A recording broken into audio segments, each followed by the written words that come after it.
Have you noticed that your house might not be selling? There's a good reason. At least we think there's a reason, and that's because of the shutdown. People are afraid of what's going to happen. They don't know. So anytime there's any kind of bug in the air, tend not to buy houses or do major purchases. And that's what we're seeing. Over the last weekend, I had 0 people come through an open house.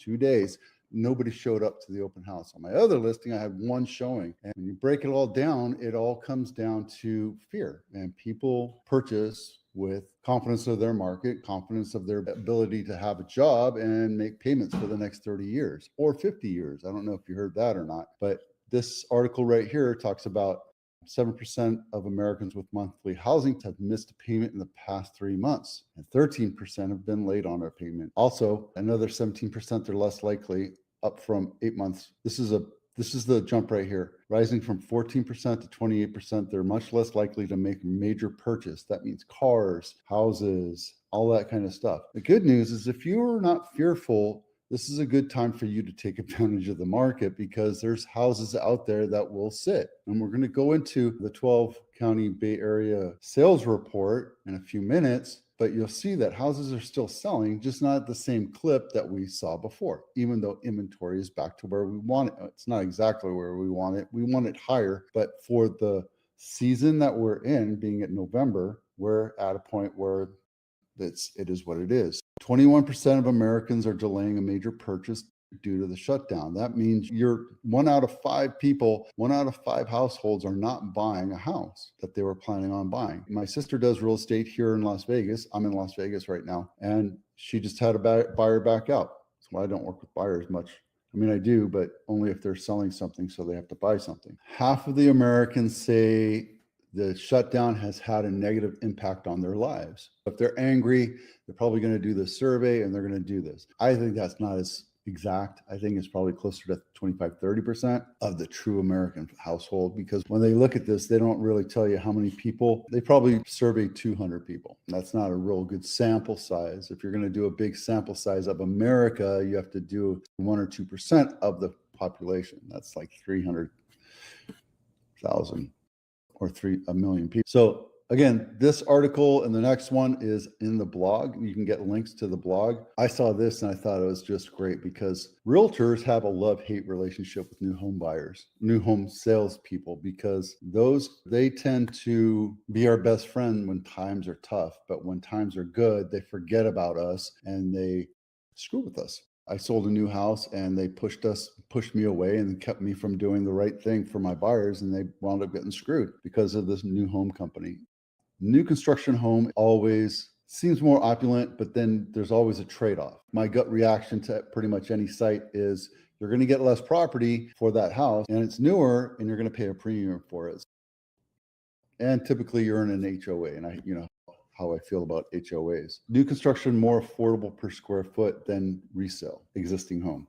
Existing homes become more expensive because their value hasn't really attributed to it. And they've been getting hit on not disclosing the right fees, using fraudulent numbers but inventory is going up, guys, and that means that they have way more margin to play with than an existing home, a resale home. And that's important for you to remember because you can ask for a lot more when you do buy a new home versus a resale home, unless that resale home is in some sort of distress. And that distress could be, I need to move, family died, I'm in arrears. I haven't been making my payments. The bank's coming after my house. I need to sell it. There's a lot more of that coming. But right now, new home inventory is growing. It's going to stave off because I know right now that a lot of new home builders are not starting new phases, even though they're projected to do so, because they need to get the inventory off their books that's been on the books for 30, 60, 90, 120 days. So that's what's happening right there. Enough of that. Cupertino House of the Week, East Estates Drive, not my listing, $3.2 million, 5-bedroom, 3-bath, 1,700 square feet. Must be Monday. Happy birthday to the Marine Corps, by the way. 250 years is no small feat. I'm proud to be part of that brotherhood. This one's been on market for 2 days. It's on Bollinger and Blaney, if you know that area. And let's take a quick look inside here.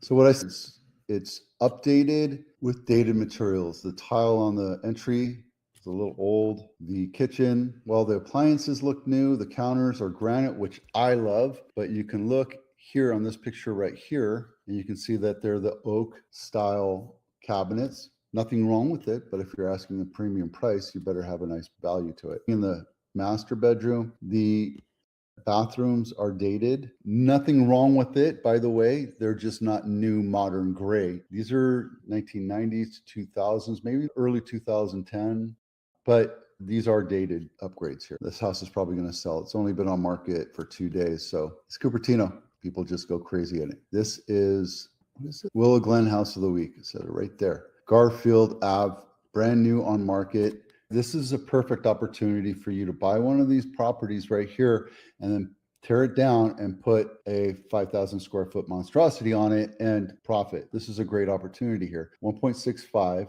I did one of these earlier this year in Willow Glen. It's been on market 70 days. I would have listed at 1.5 and got it sold quickly. This is what people are doing. They're buying these properties, tearing down the old 100-year-old structure. It's a 2-bedroom, 1.5 bath, 1,100 square foot house. They're selling it as a single family house, but really what it is a quarter acre, about a quarter acre of land. And that's all you get. You get the same picture twice. So that's a great value. And it's right here. And here's the other thing too. You're closer to the freeway. You're on the north side of Willow Street.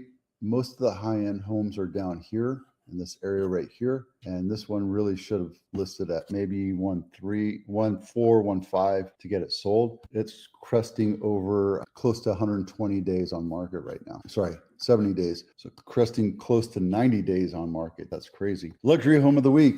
Mandarin Way, not my listing, $24 million, 7 bedrooms, 7 full bath, 2 half baths, 10,000 square foot home built in 2014. If you can afford $24 million, you're probably not scrubbing your own toilets. Anyway, it's how the other half live. This is a nice colonial home. Everything's updated. Look, everything. See, this is the type of bathroom I'm talking about. Brand new, right? This is the gray, looks new, opulent. Love the wood floor, not the vinyl plank flooring. Don't get me wrong, for rentals, vinyl plank flooring, whatever that's called, is great for your home, for normal wear and tear for your home and your feeling. Spend the extra money and go either laminate. I don't even like the laminate. I would say like a engineered wood or full wood if you're going to do it. Spend the money. It'll work out a lot better. This is nice too. Look at this. It has a workout room. It's a movie room. It has, this looks like this is the basement, which is, man, I can't imagine how much wine you have to drink to have that. Nice laundry room, ADU, guest house. Yeah, this is nice. I think this is a great buy. And it's in Atherton. This has been on market 4 days. So there you go. All right. Sales report. November 10th, week 46. We're on track to be closing 153 homes a week. And Santa Clara hit 152 homes this week.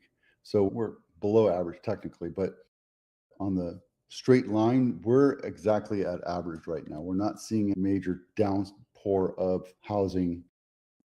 Our sales are still strong in Santa Clara. However, in Blossom Valley, we only had 6 sales this last week and we had 9 new listings. Santa Clara got $17 billion home sales so far this year, which is almost twice of what San Mateo is, even though San Mateo is a more expensive market to buy it. Santa Clara is such a high volume count, but that's why we have the most agents per capita in Santa Clara County. It's a very competitive market, but that's because we have that. Compared to Santa Cruz, it's almost 1,200 sales year to date versus 1,200 in Santa Cruz. San Benito, 373 sales so far this year. And in contract, Santa Clara County still hits at almost 7,300. And that means we had 123 homes go into contract this last week. Not too shabby, not too shabby at all. All right. Oh, that was a crazy weekend. I want to say congratulations to my niece. She did her second competition. She does the muscle thingy competition. And I saw all those guys that were like Olympians, you know, the flexi guys. Very impressive.